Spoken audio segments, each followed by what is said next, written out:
নমস্কাৰ বন্ধুসকল, কি খবৰ? আশা কৰোঁ ভালে আছে। বন্ধুসকল, BSFৰ ফালৰ পৰা আহিছে এটি বহুত ভাল খবৰ। BSF ফালৰ পৰা নতুন পদ মুকলি কৰা হৈছে। ইয়াত অনলাইন মাধ্যমৰ যোগেদি এপ্লাই কৰিব লাগিব।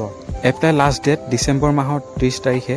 চেলাৰী দিয়া হ'ব 21,700 পৰা 69,100 টকালৈকে। ইয়াত এপ্লাই কৰিবলৈ মেল ফিমেল চবে এপ্লাই কৰিব পাৰিব। এপ্লাই ষ্টাৰ্ট হ'ব ডিচেম্বৰ 1 তাৰিখৰ পৰা আৰু লাষ্ট ডেট হৈছে 30 ডিচেম্বৰ। ইয়াত এপ্লাই কৰিবলৈ হ'লে 14 পৰা 23 বছৰ হ'ব লাগিব আৰু ST SC সকলে পাব 5 বছৰ এজ ৰিলেক্সেশ্যন আৰু OBC MOBC বোৰে 3 বছৰ পাব।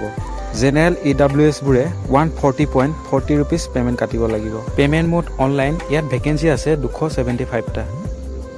ইয়াত এপ্লাই কৰিবলৈ হ'লে 10 পাছ কৰিলে আপোনালোকে ইয়াত এপ্লাই কৰিব পাৰিব। লগতে স্পৰ্ট চাৰ্টিফিকেট থাকিব লাগিব, কাৰণ এইখিনি পদ স্পৰ্ট কোটাৰ কাৰণে মুকলি কৰা হৈছে। বন্ধুসকল, আজি ভিডিঅ'টি ইমানে। যদি ভিডিঅ'টি চাই ভাল পালে তেনেহ'লে ভিডিঅ'টিত লাইক এটা লগতে চেনেলটো ছাবস্ক্ৰাইব কৰি দিব। ধন্যবাদ।